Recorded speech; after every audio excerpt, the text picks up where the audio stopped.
Okay, before we begin, I need your indulgence as I get emotional. Before we turn to today's lecture, I'd just like to share with you what many of us are really rejoicing in today. If you're not aware of the church's announcement this morning on the change of policy regarding the families of LGBT sisters and brothers, I encourage you as you leave today to look that up online. Hope it will get you excited for conference. For those of us who both believe in continuing revelation and care deeply about our individual obligations to work for justice and understanding, this is a very important day. And those of you who are my students are used to the bawling professor, so I apologize for that. So let's be academic and serious now. The Ancient Near Eastern Studies program, together with Global Women's Studies, is very pleased to introduce to you today our guest, Professor and Rabbi, Amy Kalmanofsky. I'm sporting my Global Women's Studies button, Hannah, a woman of faith and vision. Amy Kalmanofsky is a graduate of the Reconstructionist Rabbinical College and the Jewish Theological Seminary, where she is the Dean of List College and the Blanche and Romie Shapiro Associate Professor of the Bible, teaching courses on biblical literature, religion, and feminist interpretation of the Bible. Dr. Kalmanofsky considers herself first and foremost to be an interpreter of the Bible and is committed to ensuring that the Bible remains alive and relevant for all of its readers by engaging with contemporary issues and interpretive methodologies. Deeply committed to teaching, Dr. Kalmanofsky helps her students understand and appreciate the Bible's complicated beauty and meaning so that they can become careful and creative interpreters of it.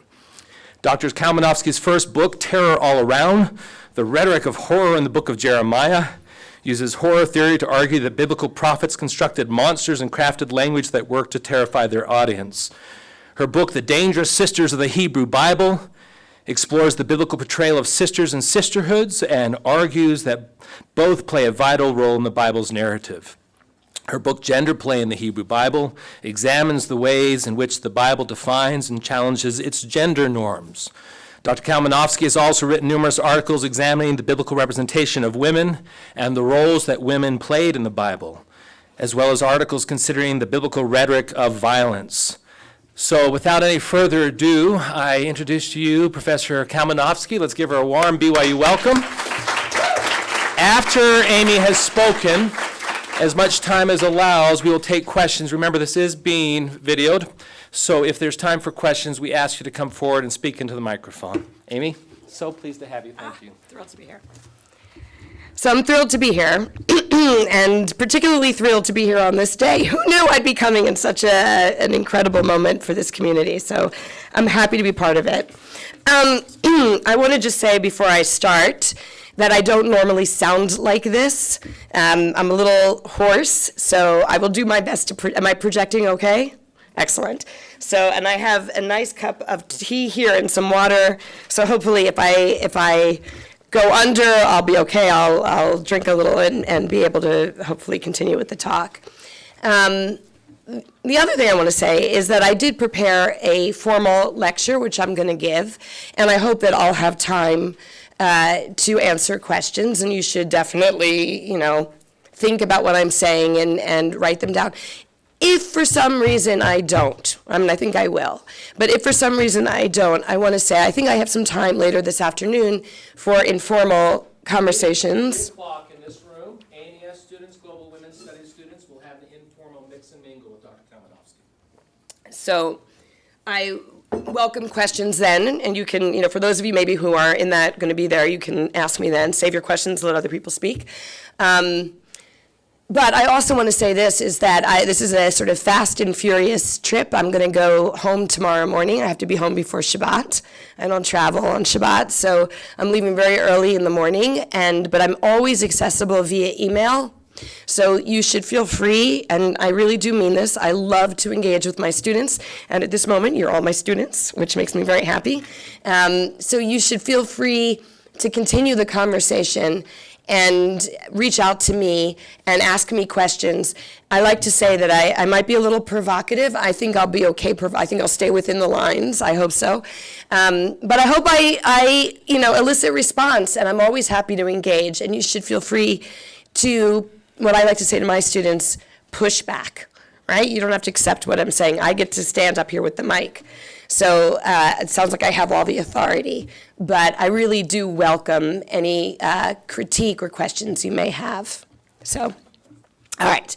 So thank you very much for inviting me to speak with you today. I eagerly accepted the invitation, specifically because I, as a critical reader of sacred text, feel a kinship with you. Now, this may be presumptuous of me, but I feel that as an academically trained professor of the Hebrew Bible who teaches in a religious institution, as a contemporary reader of an ancient text that at times challenges my values, as a critical reader of a text that is foundational to my religious tradition, we may be able to relate to one another as kindred readers, students, and teachers. I consider myself to be an equivocal reader of the Hebrew Bible. By this I mean, I acknowledge that I have a complex, if not fraught, relationship to the material I study. I consider myself primarily to be an interpreter of the Bible who applies the tools of contemporary critical theory and methodologies to extract meaning from an ancient text. Gender construction and expression has been my primary focus. My work exposes the Bible's gender ideology, which actively undermines women's status, as well as the ways in which the Bible, at times, undermines its own gender ideology. At large, my work argues that the Bible recognizes female power and uses it to support a male privileging gender ideology. At times, the Bible plays with gender norms and presents strong masculine women and weak feminine men in service of its male privileging ideology. The story of Deborah, Barak, Sisera, and Yael, which is told in Judges 4, provides an excellent example. My analysis argues that this story presents strong women and weak men in gender-defying roles, but it does not embrace them as ideal. The Bible does not advocate for female judges and warriors who kill men. Instead, it presents them as a manifestation of a society in crisis and in need of a new mode of leadership, the monarchy. Deborah's strength indicates the need for a strong male king. It's a complicated conclusion to draw that powerful women are unsettling figures in the Bible, and that the Bible uses powerful women to unsettle. It is even more complicated to note that women's bodies also and often have the power to disrupt and are used in the Bible to register shame and to incite change. On the one hand, the Bible's recognition of female power can be viewed as a welcome counterbalance to its male bias. Deborah's story may work to justify David's position as king, but at least we have her story, and we should celebrate it. On the other hand, the Bible's recognition and use of female power to unsettle could work to justify the continued attention to the Bible's most sexually violent texts. My own work may be viewed as complicit to a male privileging ideology by making it okay to read a detailed account of a woman's violation, such as the one found in Jeremiah 13, since I recognize and analyze the power this text holds to disturb and spur repentance. Would it be better for me just to ignore it? I take this critique seriously, particularly now. My scholarship, which reveals the Bible's gender biases and rhetorical strategies that support these biases, feels vital to current conversations about sexual and gender harassment. It's important to note how cultures, through their texts, implicitly and explicitly inscribe sexism. The Bible provides an excellent opportunity to do so. And yet, my work, which identifies female power, which focuses on figures who defy the Bible's gender norms, could deflect attention away from the Bible's patriarchal strategies, and thereby could be in service of them by making the Bible and its women more palatable. I recognize this, and therefore I consider myself to be an equivocal reader. Arguably, my task as a feminist biblical scholar is to expose the Bible's sexism in order to depose the Bible as a central text of Western civilization and as a sacred text for so many traditions. Instead, I empower the Bible's women and give them a voice within a literary context that views female power as useful but threatening. I remain committed to reading their stories again and again and seek to understand better how the Bible presents and uses its women. I remain committed to being in relationship with their stories and want my students to be in relationship with them as well. My commitment, no doubt, is a product of my religious orientation. In this way, I may read the Bible more as a Jew than I do as a feminist. As a Jew, I am unable to condemn the Bible as a sexist text and depose it or desanctify it. I also cannot erase the generations of interpretation that is the substance of my faith tradition. But I am a feminist Jew who can offer perspective and critique on the Bible and on the interpretive tradition that has been shaped by male perspectives and concern. In this way, I can expand biblical interpretation and enter into its millennium-long tradition.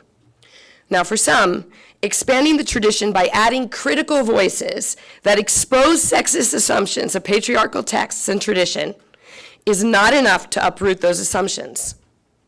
And they may be right.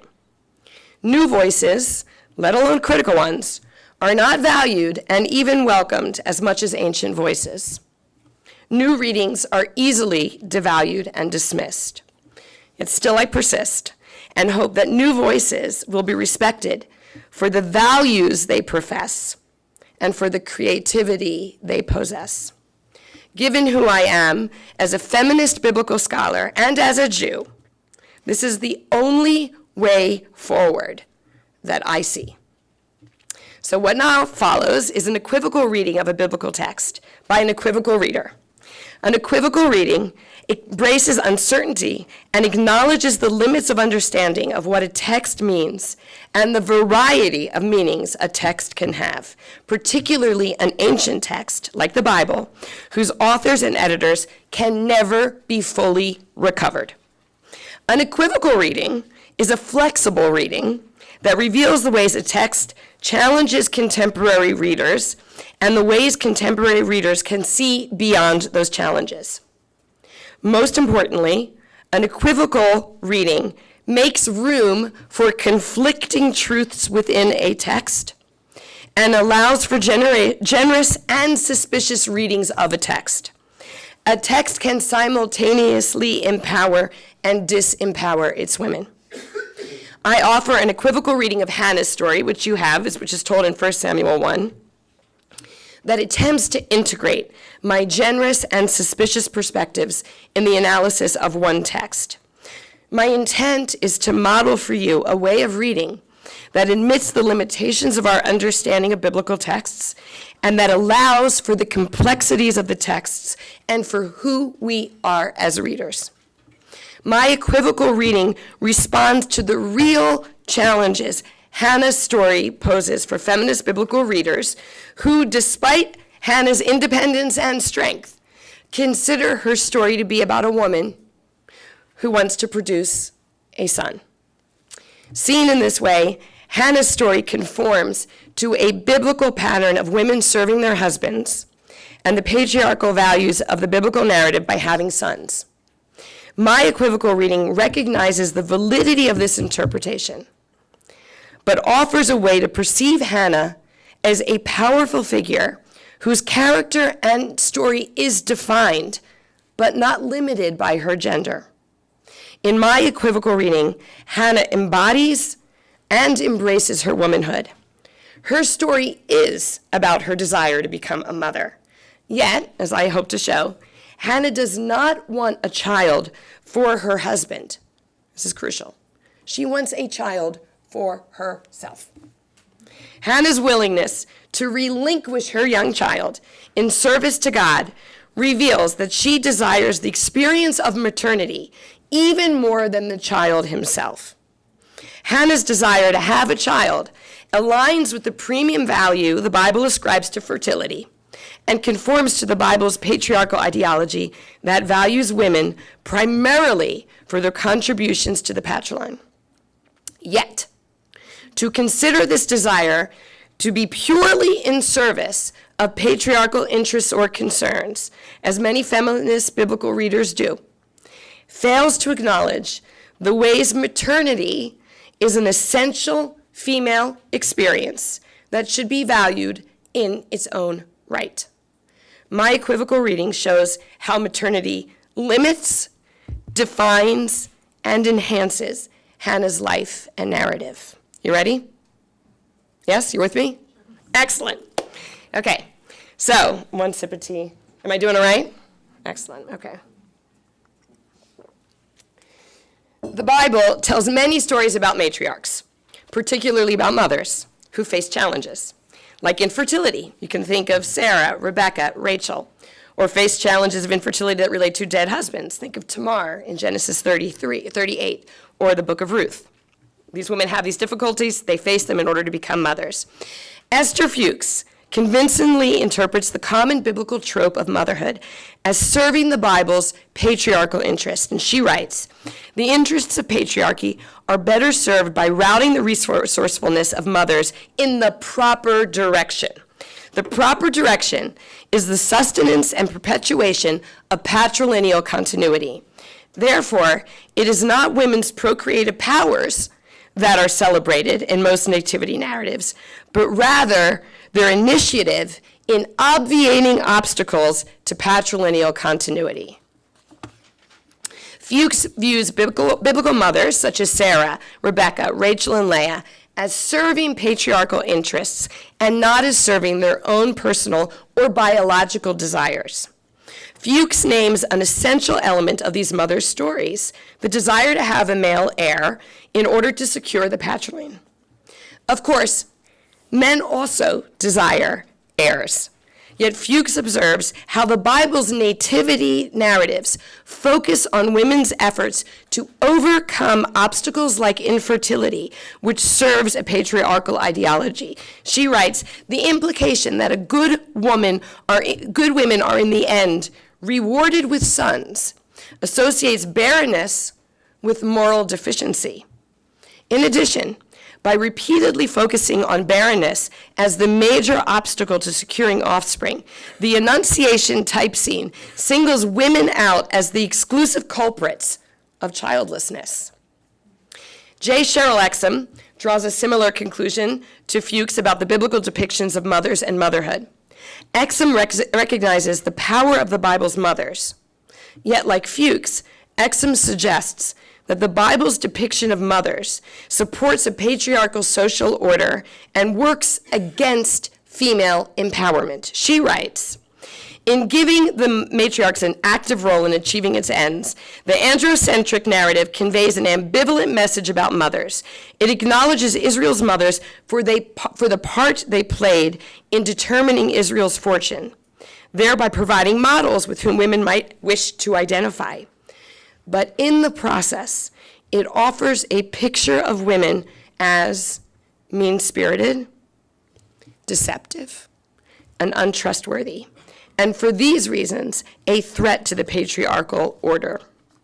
Because the matriarchs are determined and enterprising and able to get their way, they are dangerous." These are all Exum's words. "They must be kept in their place, the mother's place, the place for the other, where patriarchy can control them." That's her. I begin with this feminist critique of the Bible's mothers because I find it convincing and challenging. As a feminist reader, I am suspicious of how a male-centric text like the Bible depicts its women. particularly when it co-opts female experience, like maternity, and centers women's lives and narratives upon those experiences in reductionist ways. Fuchs keenly observes how the Bible loses interest in its mothers once the heir is born. This critique is particularly challenging to feminist readers like me, who search for narrative elements that stand apart from or in tension with the Bible's patriarchal ideology. Like Exum, I view biblical women to be threatening figures who wield narrative and rhetorical power as women. This suggests to me that the Bible's authors also recognized power in the women with whom they coexisted, even if they were afraid of it, and that the narratives they constructed attest to that power. In contrast, Fuchs asserts that the Bible presents women exclusively as marginal and actively advocates for their marginality. She writes, "My contention is that the Bible does not merely project a male consciousness, but that it promotes a male supremacist social and cognitive system."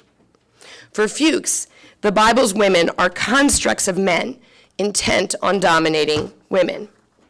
Now, the Bible's authors and editors most likely were elite men who embody and promote a male privileging ideology. These men may seek to control female power, as Exum suggests, but at least, I argue, they perceive it, which suggests they experienced it. I value the expression of female power in the Bible and am unwilling to flatten or silence the Bible's female characters and see them purely as extensions and instruments of their male authors. First of all, I am unwilling to cede all biblical authorship to men. Although I agree that elite men are most likely the Bible's authors and editors, it is possible that women shaped certain narrative traditions and therefore have certain claim to authorship.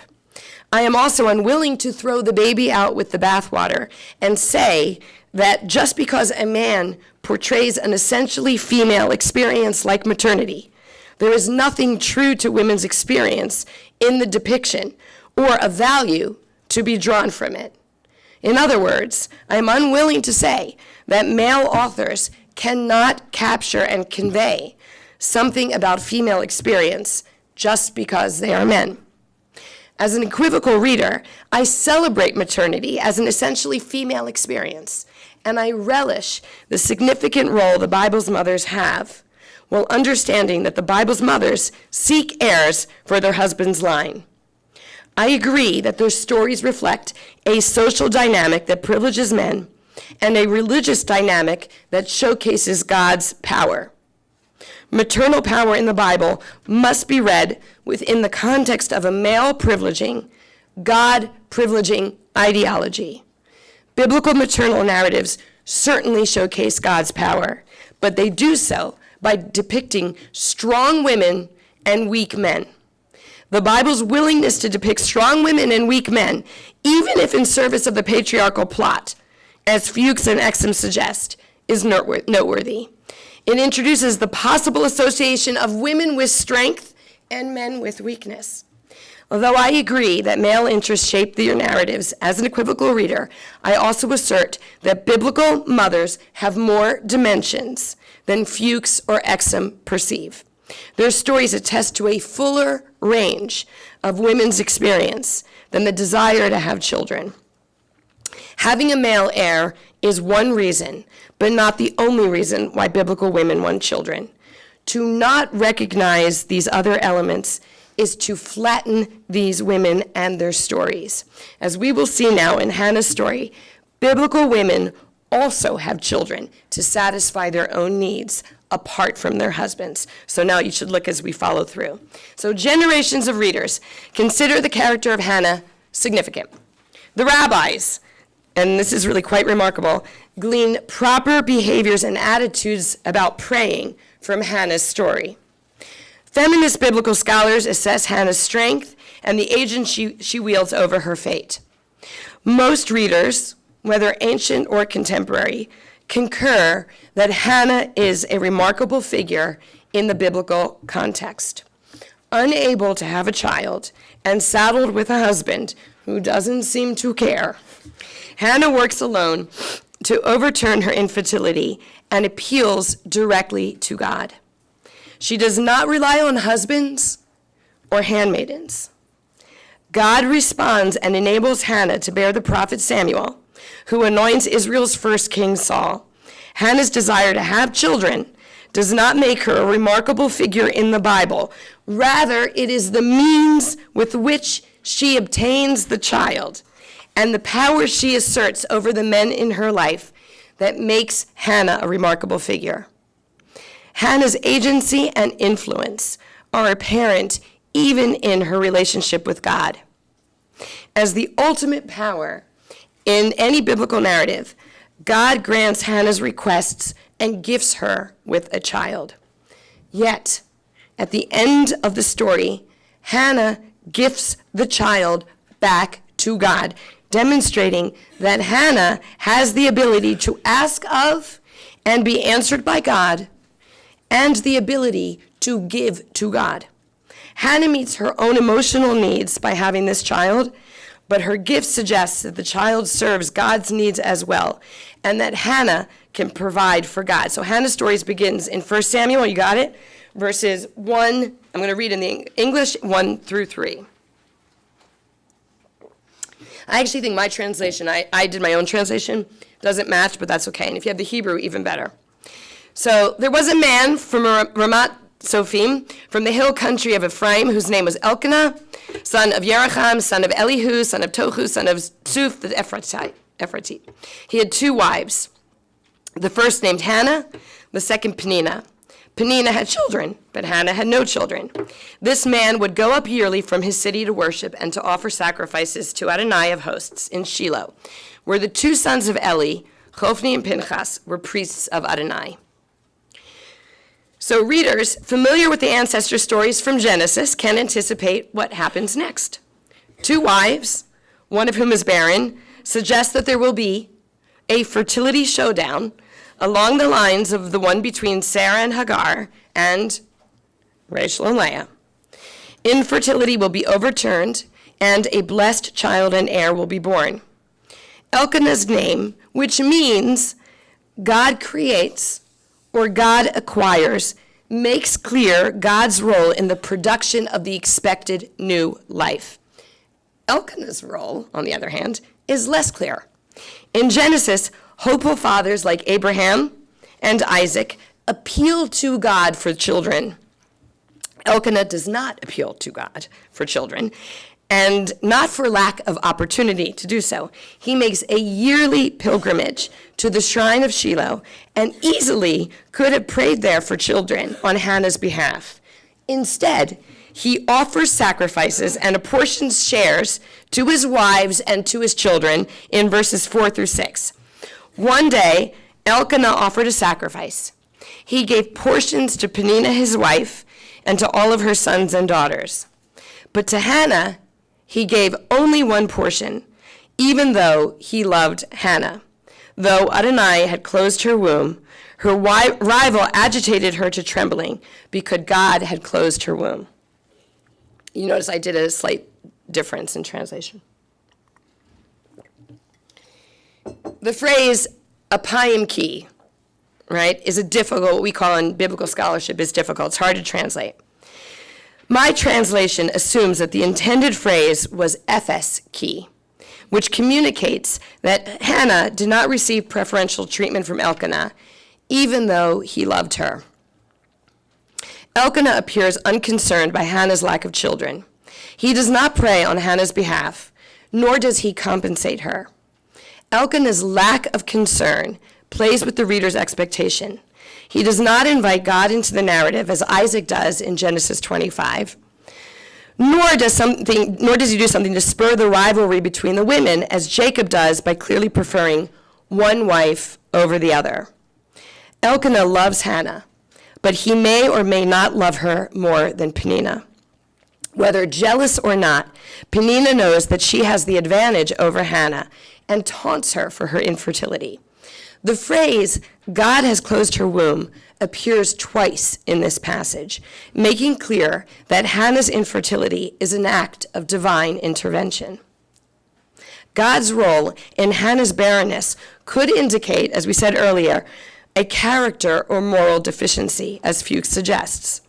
It also could be an invitation to engage with God, thereby propelling the narrative forward. In the Bible, women engage with God mostly through maternity. Now, Esther Fuchs views this as an essential part of the patriarchal strategy that serves male interests. Yet it is possible to offer a more generous reading. In this reading, the desires for and the experience of maternity provide a natural and logical opportunity for a woman to engage with God. In fact, maternity may provide the greatest opportunity in human experience for intimacy with God. In the Bible, God is invested in all kinds of fertility, human, animal, and agricultural. Given this, a woman's desire for fertility aligns her with God's desires. I argue that fertility is valued and pregnancy desired in the Bible, not to subjugate women and to amplify male power, although this may be a byproduct of that, but because life is valued to sustain Israelite society. This emphasis on life may reflect the very practical needs of ancient Israel's small subsistence farming economy, which depended on the human workforce, and it may work to support a patriarchal agenda. But a generous reading perceives the positive aspects of emphasizing fertility. Pregnancy not only provides a woman with an opportunity for intimacy with God, it also provides an opportunity to identify with God. Several biblical passages use maternal imagery to describe God. I can tell you about them afterwards. It would be reasonable to assume that use of this imagery validates women's experience and creates an opportunity for a woman to see herself and her experience aligned with God's self and experience. As an equivocal reader, I recognize how maternity determines a woman's value in a biblical narrative that reflects a patriarchal ideology. But I also recognize how maternity connects a woman like Hannah with God's will and presence. So not only does Elkanah appear unbothered by Hannah's infertility, he does not appear particularly bothered by Peninnah's taunting Hannah. In contrast, Hannah reacts strongly in verses 7 through 8. So this happened every year. When she would go up to the house of Adonai, she, Peninnah, would agitate her Hannah so that she wept and did not eat. Elkanah, her husband, said to her, Hannah, why are you weeping? Why are you not eating? Why are you so sad? Am I not better for you than 10 sons? Well, actually, I think this is actually a humorous moment. I think it's the Bible trying to be funny. So, right? Yeah. So Elkanah understands Hannah's refusal to participate in the communal meal that accompanied the sacrifice as a sign of her despair. He assumes that Hannah is more upset by her infertility than by Peninnah's taunts. Although attuned somewhat to her emotional life, Elkanah is incredulous that Hannah could be upset. After all, she may not have children, but she has Elkanah. In my reading of this passage, Elkanah misreads the situation and focuses only on himself. He also misperceives Hannah's reaction as purely emotional, and this is really important. I suggest that Hannah's weeping and fasting are more than emotional reactions to her situation. They are strategies she employs to address her situation. Weeping and fasting are ritual acts in the Bible. Both are intended to capture God's attention. Lacking her husband's concern or assistance, Hannah employs strategies at her disposal to appeal to God on her own behalf. She weeps and she fasts. She also prays and vows. So look at verses 9 through 11. After the eating and drinking at Shiloh, Hannah gets up. The priest Eli was sitting on the seat by the doorpost of the temple of Adonai. She was bitter of spirit when she prayed to God and wept. And she vowed a vow and said, Adonai of hosts, if you look upon the suffering of your maidservant and remember me, and not forget your maidservant, and if you give your maidservant seed of men, Zerah Anashim, I will give it to Adonai all the days of its life, and no razor shall touch its head. At this moment, Hannah takes complete charge of her situation and uses all the tools available to her as a woman to appeal to God, to address God directly, and even to manipulate God into meeting her demands. Her tears, fasting, and prayers are powerful ways to communicate her distress and to attract God's concern. Yet her vow may be the strongest means she employs. Numbers 30 presents the laws related to vows. Vows establish an if-then situation that enables humans to set conditions for God. Men and women are able to vow, although a woman's vow can be annulled by her father and her husband. Elkanah could overturn Hannah's vow. It's unclear at this point if he's even aware of Hannah's vow. The priest Eli appears to be the only possible witness to Hannah's vow. Hannah asked specifically for the seed of men. Many translations assume she wants a son. Given the value of having a male heir in the Bible, this assumption makes sense. Yet the text does not make this clear. The use of the strange phrase, seed of men, leaves open the possibility that Hannah was invested in having a child, whether male or female. My translation captures this ambiguity. The fact that the child assumes the Nazirite behaviors, we can go into that another time, and does not have its hair cut, also does not clarify its gender. According to Numbers 6:2, males and females could become Nazirites.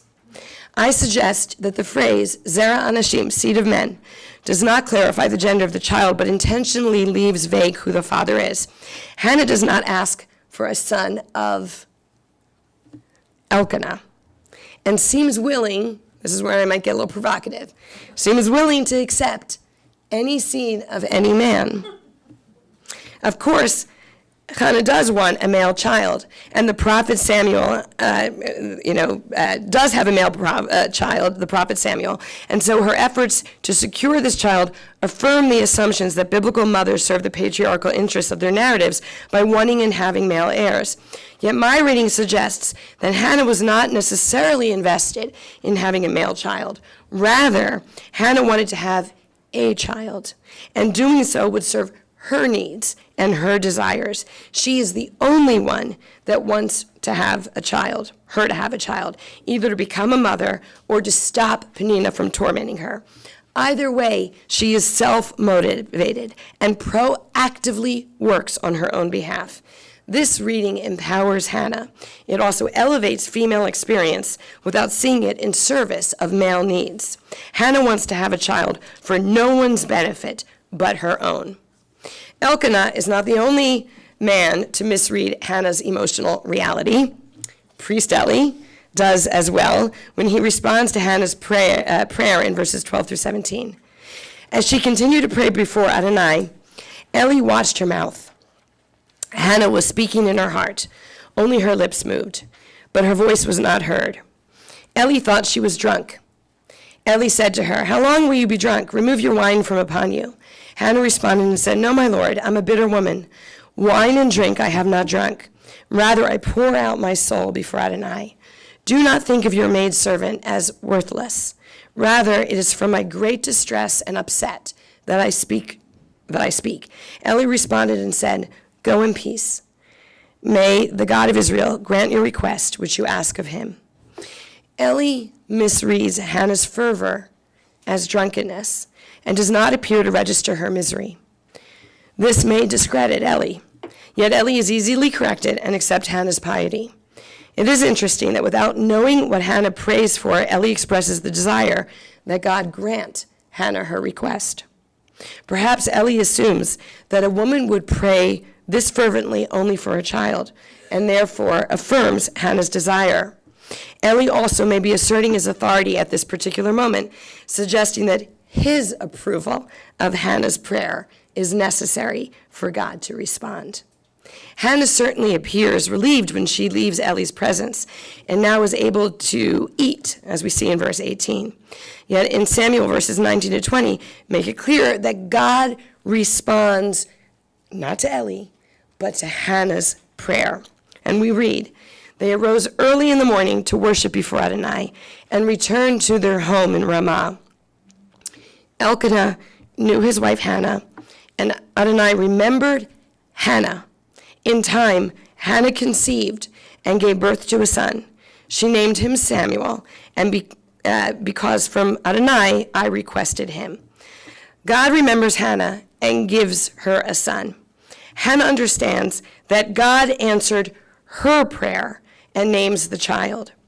Readers note how the etymology of Samuel's name, right, Ki Adonai Sha'altiv, right, from God I asked him, fits better the character of Saul, Shaul, and have suggested that elements of Saul's birth narrative may have transferred to Samuel. Whether or not it is true that their birth stories in fact are intertwined, it is true that the characters of Saul and Samuel appear literarily connected through the full course of their narratives. Hannah evokes Saul when she names Samuel, and in this way, effectively kind of births both characters. Elkanah has no role besides providing the male seed that produces the child. He does not name the child, nor bless the child. Instead, he goes about his routine and cedes the decisions around the care of the child to Hannah in verses 21 through 23. Elkanah went up, along with his household, to offer a yearly sacrifice to Adonai and his votive sacrifice. But Hannah did not go up, for she said to her husband, when the child is weaned, I will bring him, and he will appear before Adonai and stay there forever. Elkanah, her husband, said to her, do what is right in your eyes. Stay until you wean him. May Adonai establish his word. The woman remained and nursed her son until she weaned him. Hannah's delay in fulfilling her vow is notable and supports my reading that Hannah's desire to experience motherhood motivates her more than the desire to have a male heir or the desire to respond to Medina's taunts.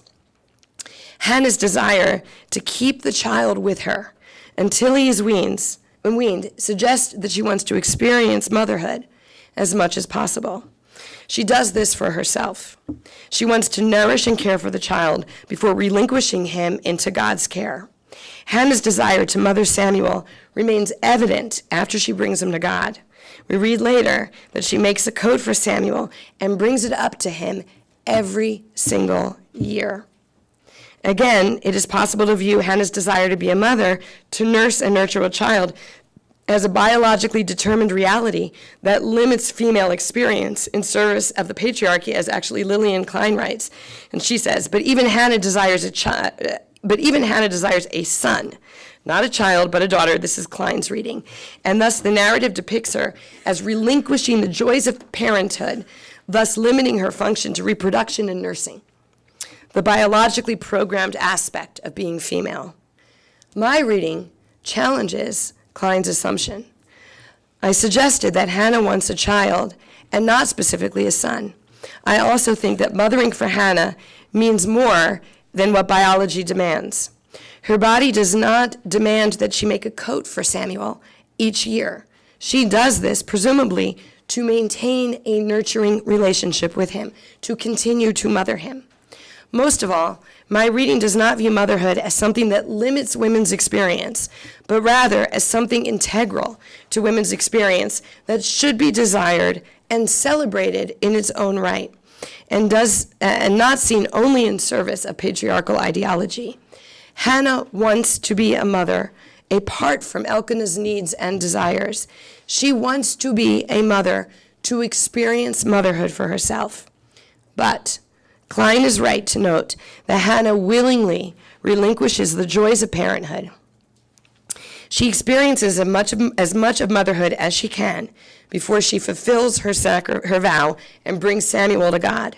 Her fulfillment of the vow is presented as a sacrifice in verse 24.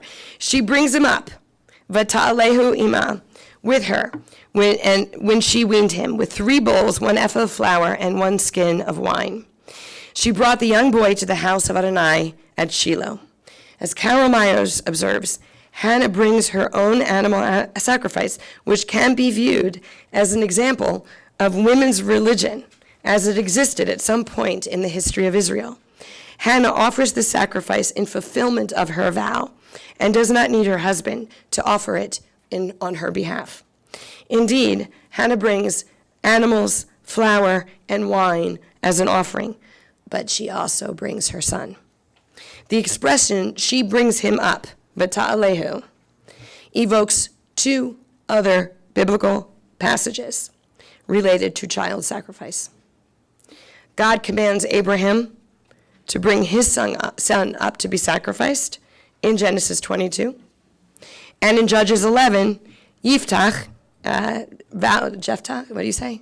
Jephthah vows to offer up to Adonai the first thing that comes out of his house to greet him when he returns from battle.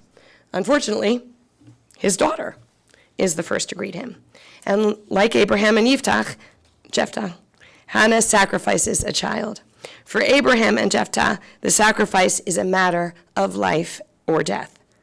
Luckily, Abraham is not made to kill his child, but Jephthah must. In contrast to these fathers, Hannah's sacrifice is not a matter of life and death, but it is a sacrifice nonetheless. All 3 parents are willing to give up their children to God. The shared phrasing captures how the child will leave the parents' realm for the divine and conveys the magnitude of each moment. Ritual sacrifices are human offerings to God. The religious and psychological dynamics, I promise I'll be done. The religious and psychological dynamics of sacrifice are complex. It is unclear who is serving whom. Do the sacrifices benefit God and satisfy God's needs? Or do the sacrifices benefit human beings by securing divine favor? The conclusion of Hannah's narrative reveals this complex dynamic while making clear that Hannah understands that she provides for God. And we read verses 25 to 28. They slaughtered the bull and brought the child to Eli. She said, "Please, my lord, as you live, my lord, I am the woman who stood before you to pray to Adonai. I prayed for this child, and God granted my request, which I asked from him. Indeed, I am giving him back to Adonai. For all the days of his life, he has dedicated Shaul to Adonai." They worshiped there to God. The passage plays with the root Sha'al, which means to request, ask, or demand in its causative form. It means to grant a request, to allow someone to make a request or to lend. At first, Hannah admits that she asked God for this child and that God responded to her request. Her statement indicates that she is at God's mercy and that God is the power in their relationship. Interestingly, it does not grant Eli any power or role in what transpires. Eli's hopes expressed in verse 17, that Hannah's prayer be answered, had no effect. God responded to Hannah and not to Eli. In the second part of the statement, the power dynamic shifts. Hannah goes from the one who asks to the one who provides. The child she asked for is now the child she gives. He is Shaul Adonai, loaned to God.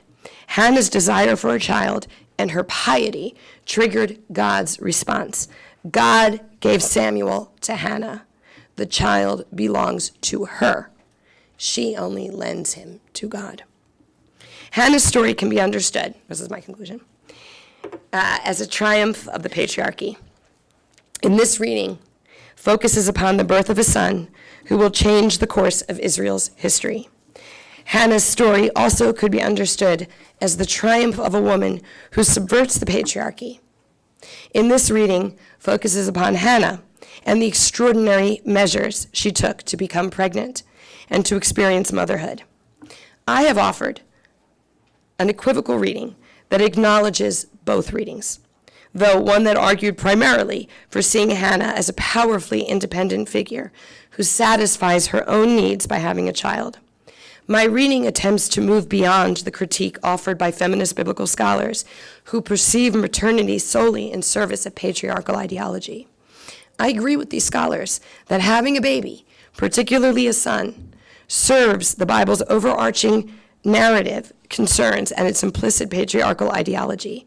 But I do not want to limit our understanding of the role of maternity and the narratives about the Bible's mothers to this reading. My reading of Hannah's story argues for viewing maternity as an essential female experience that a woman wants for herself and that aligns her with divine will and presence. So I began this talk by defining what it means to be an equivocal reader who intentionally offers an equivocal reading of a biblical text. I stated that an equivocal reading embraces uncertainty and acknowledges the limits of understanding an ancient text. I described an equivocal reading as flexible readings that admit bias and that tolerate discord. As an equivocal reader, I must acknowledge that my positive assessment of Hannah's maternity may be a product of my own desire to see her this way and not to view her simply as a patriarchal pawn.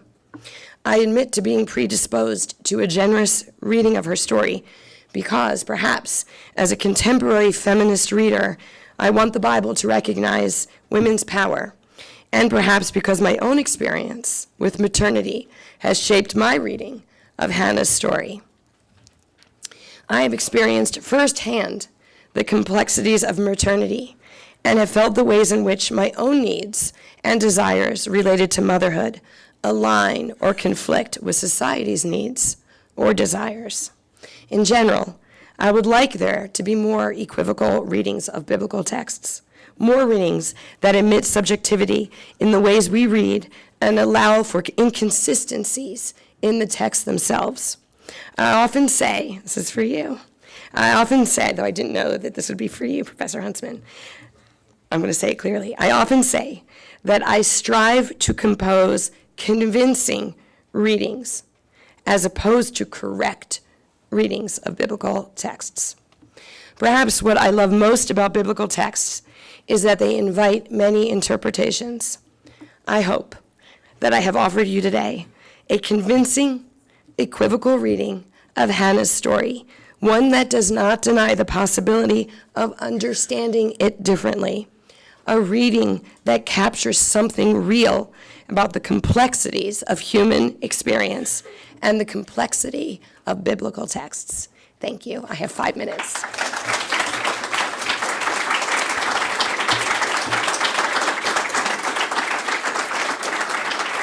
of you who need the remaining 5 minutes of the passing period to get to your next classes are excused if you leave quietly, but the rest of us will stay for 10 minutes till 5 after. It's fine. Questions?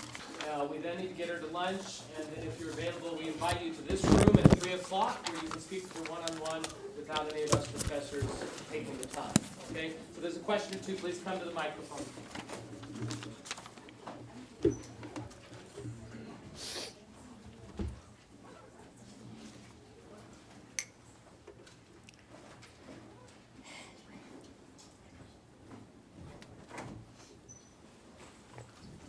Hello. My name is Pam.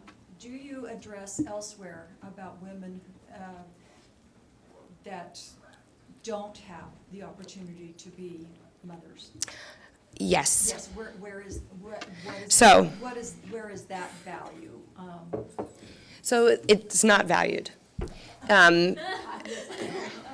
It's not given a value by the Torah. And I can use now, I'm going to use my lingo, right? So forgive me. It's not valued by the Torah. Right? The Torah will never say, and as I said, fertility is, in fact, the prime, I would actually argue, the prime value of the Torah. All kinds of fertility. So infertility, whether of land or of humans, is a problem. So most female narratives are, in fact, about transitioning from infertility to fertility, or many, many, many of them. And why is that such a huge biblical trope. Why? What is that narrative really about? What does it show? It's a real question. The power of God. There you go. Right? So in that way of reading it, that transition, right, it's that God has to perform a miracle to make a female go from infertility to fertility. It sort of showcases divine power. There are relatively few women that does, that their stories don't somehow cohere to that. There are 2 women in the Torah. One woman, this is a test of you, I don't know how well you know your Hebrew Bible, but she's a pretty famous woman. There's only one woman in the Bible, maybe exaggeration, but the most famous female who, in fact, is not married, never gets married. So her story is not about finding a husband or having a child. Deborah. So, no. I'm going to say Deborah in a second. Well, not entirely clear. Deborah's the other woman that, in her story, is not about having a child. No, that's a good one. Not a Miriam. And in fact, in my book Dangerous Sisters, which looks at the sisters and sisterhood, what makes Miriam so interesting is that she's actually only a sister.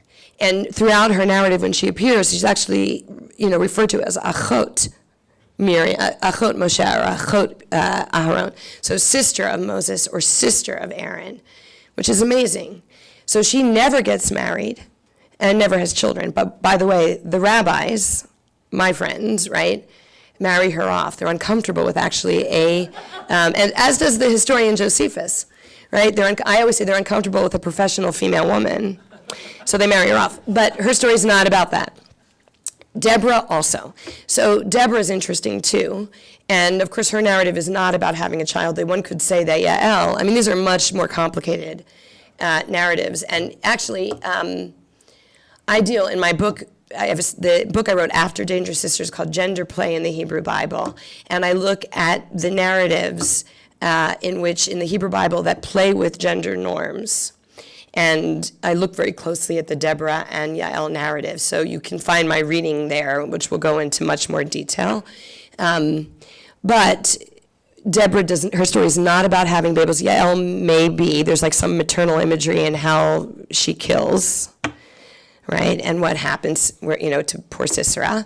But Deborah may or may not be married because she's given the title, she's described as being Eshet Lapidot, which can be translated as wife of Lapidot. But Lapid means flame in Hebrew. And we have no other, the way you figure things out in the Torah or Bible is that you have, other examples of names like that outside in the ancient world. This is not one of them. Lapid is a noun, it means torch. So some people have suggested that it's more of a description. She's a fiery woman and not necessarily married, which may in fact be the case because she's kind of functions as a professional as well. So I would say they're there, and when we see them, they're interesting. The other 2 stories, but they ultimately become stories about having children, and they're great, and I deal with both of them actually in my written work. So you could say 2 other women that don't seem to want to have children but end up having children, which is quite interesting.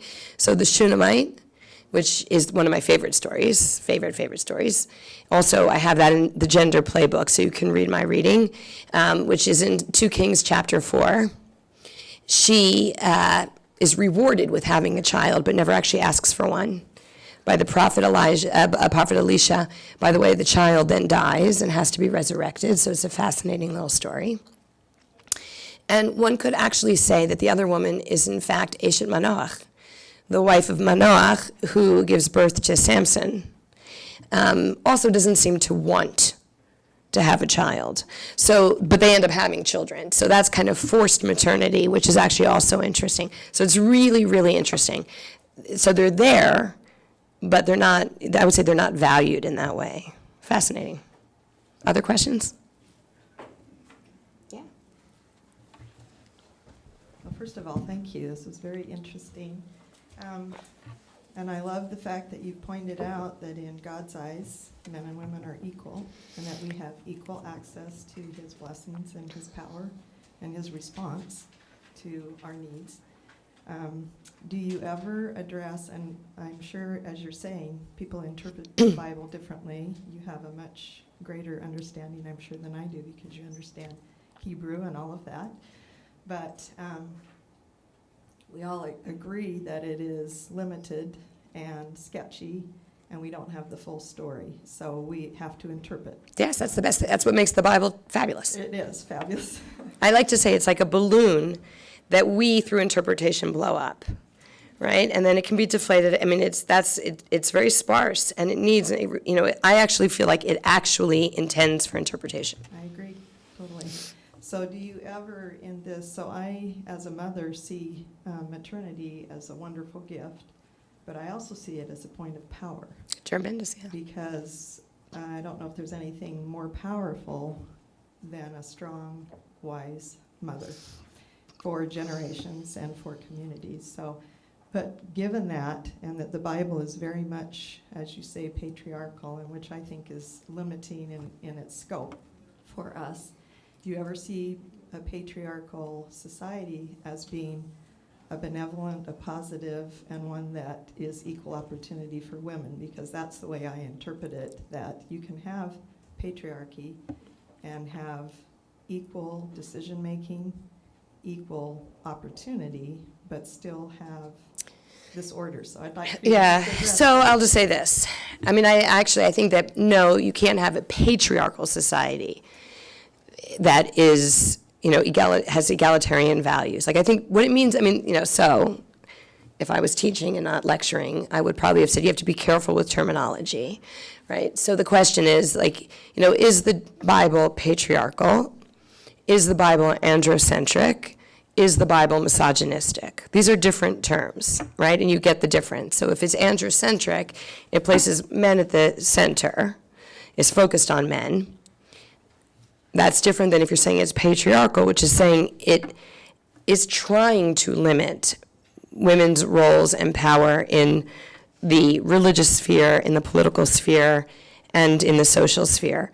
If it's misogynistic, you want to say it's out to get, it hates women. And I would say, you have to be careful with labels like that. And I do feel, I work with this material a lot, and for the reasons that I said, I do feel the Bible is in fact patriarchal. I think it has strategies in place, right, to make sure, certainly in the religious and the political realms, that men have power and women don't, right? And it does other women. So what I want to just say in response is, I think it is not possible to have a patriarchal society or tradition which is actively limiting women, right, as being sort of this also egalitarian ideal. That said, what I think you're really describing, and this is a great question, can separate ever be equal? Right? Get the patriarchal out of there, right? Just envision any kind of society.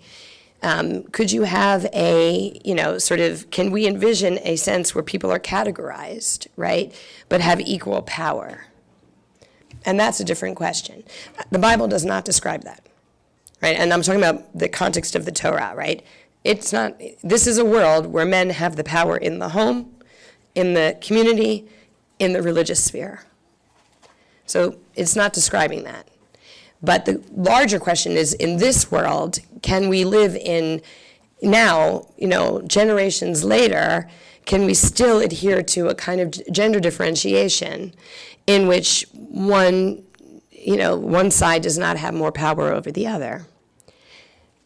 And, I don't know. It's an open question. It's an open question. Yeah. I'm not going to walk all over everybody. I'm Cindy Finlay, said I'm the only feminist archaeologist from your Eastern Archaeology Museum on campus. Thank you for coming and talking about this in a broader perspective. I just had a couple of comments that I want to make and ask you to comment and think about them. I think this story presents particularly Hannah's manipulation of the system. And when she makes the point of nursing that child, there could have been a wet nurse appointed, that is in ancient and modern Near Eastern culture.